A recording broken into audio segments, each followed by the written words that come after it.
What's going on, guys? I've been seeing this whole should black metal stay underground thing floating around YouTube, and I've heard a couple of different opinions on it. Complex did the video, WideXM did the video, and I'm pretty sure this started off all somewhere with Brain Smasher. I'm pretty sure that's where it started, at least. But basically, the question that it has evolved to is: should black metal stay underground? And the thing that I really got to say about that is it's not underground anymore. There is an underground, but black metal in its complete entirety is not underground anymore. The biggest thing that I could say about that is look at the facts of all of the big gargantuan bands, And when I say gargantuan, I mean gargantuan. Some of these bands are huge already. Some of these bands are headlining festivals. Mayhem headlined Maryland Death Fest last year. That is the biggest North American metal festival in all of North America. They headlined it. That right there already proves that in itself black metal is no longer underground. They're doing full world tours. And I understand that you could self-fund your own world tours, You get people like Orenzi Pazuzu playing the Maryland Death Fest this year. Obviously, they're still pretty in the underground, But not in its complete entirety is black metal underground. There's that underlying, low level, there's always this underground of black metal, just as there is in every genre.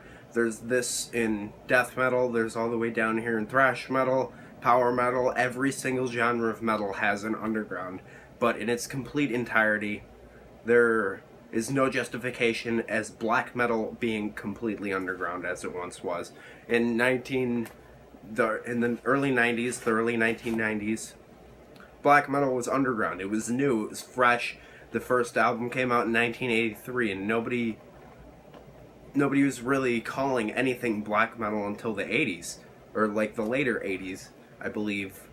I would put it around there. People started to coin the term. I know Venom coined the term in 1983 with black metal, but they aren't black metal.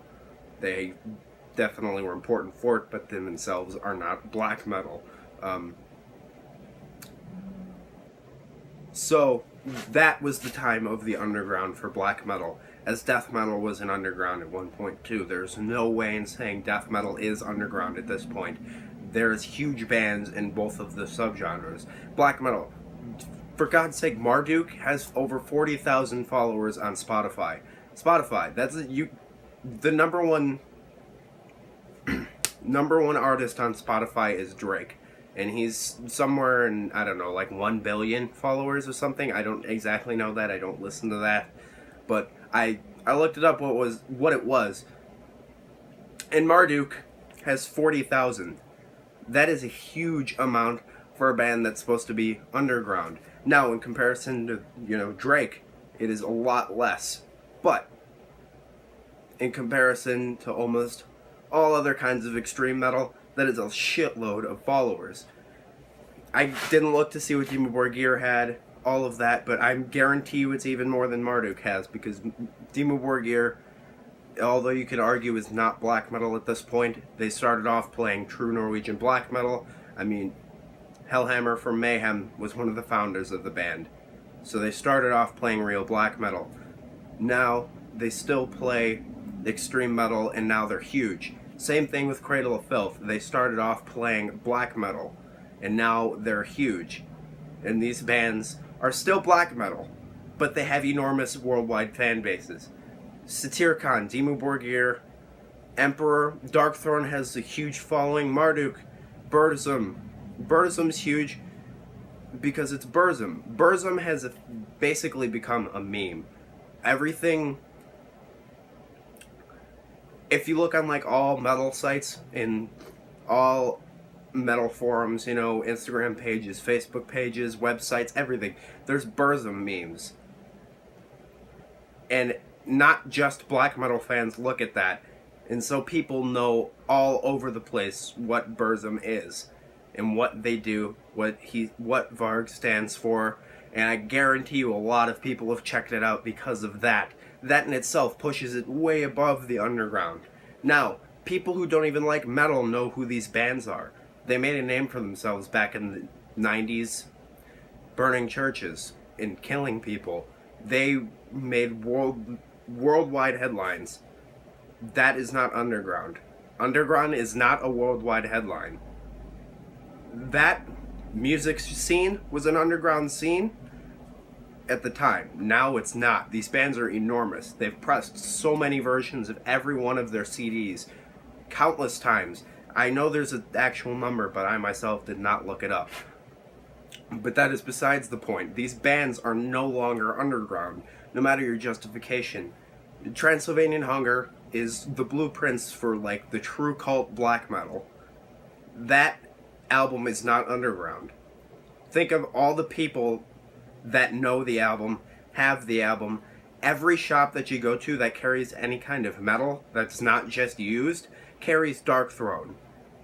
You can find Dimmu Borgir, you could find Marduk, you could find Cradle of Filth at Best Buy. You could find all of these bands very easily and accessibly. These bands sell all their stuff on huge online forums like Amazon. That is not underground. Maybe back in the day with this whole tape trading thing, that was underground. That is the metal underground. Hell's Headbangers is partly the metal underground. Hold on just a second. Editing's a beautiful thing. Well, I'm back where I started off. These albums are no longer underground. Everything about these albums is now part of the mainstream. It may not be the mainstream of pop music, but it is mainstream metal. Now, metal, some people might argue, is not mainstream. I think worldwide coverage in itself is warranting the title mainstream. It has all become well-known public knowledge that these bands exist, what they do, what they stand for. Everything about these bands is well-known public knowledge at this point. Therefore, black metal is no longer underground. There is an underground black metal scene, but in its complete entirety, black metal is not underground. Everybody knows about it. Everybody who wants to know about it can know about it. And in that being said, it is no longer underground. Look at what I'm doing right now. Think of all of the metal YouTubers. All of them. Think of them all. Think of them all. They have thousands of subscribers. And these people show off what is supposed to be underground. You know, I've seen people show off Black Salice. Dave Main used to show probably the most underground black metal I've ever heard. If you don't know Dave Main, that's Backmasking. He showed underground black metal. But black metal in itself is not all underground. There's underground, like I said, but it's not all underground. Now, all of these people show off all of this crazy stuff. People are repressing records of things that came out in the early 90s that, you know, if you didn't, they're costing you several $100s. People are, you know, paying several $100s for Zaslav records, which is supposed to be like true cult stuff. This stuff is in the mainstream. Now, stuff like that is borderline, I would say. People know it and people don't know it. But if you like black metal, you know bands like that. But even if you don't like black metal, you know who Mayhem is, you know who Burzum is, you know who Darkthrone is, you know who Dimmu Borgir is, you know who Cradle of Filth is, you probably know Satyricon and Emperor and Enslaved. Everybody loves Enslaved because progressive black metal, they pushed boundaries. They are in a similar area to Opeth, just with black metal instead of melodic death metal.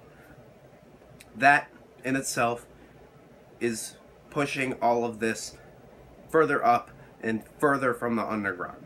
Now, there is the underground. I can't stress that enough. I've said that multiple times. There is underground black metal. You know, not everything is super mainstream. Archgoat is a big name in the underground. Archgoat's huge now at this point. And think of that style of music getting big. Blackened death metal, war metal, if you want to call it that. Archgoat is getting big. Stuff like that is all getting big. Revenge is massive. Revenge has a similar sound to Nails. Nails is huge. And Revenge is black and death metal. And that is very hard music to listen to. Obviously, there's differences between Revenge and Nails. But Revenge is more underground than Nails. But a lot of Nails fans like Revenge. And think of how many Nails fans there are. Okay, guys, basically, I probably pissed quite a few people off. If not, I don't know, but if I did, feel free to tell me down in the comments. Black metal is no longer completely underground. There is underground, and there's the mainstream black metal bands that even if you don't like metal, you know. So, tell me what you guys think about this. I'd love to hear it. I like hearing people's opinions, even if I don't agree. I'm not going to be a twat and make a video pissed off responding to all of you people under there. Whatever. So, that's it, guys. Just my 2 cents. Keep it greasy, guys.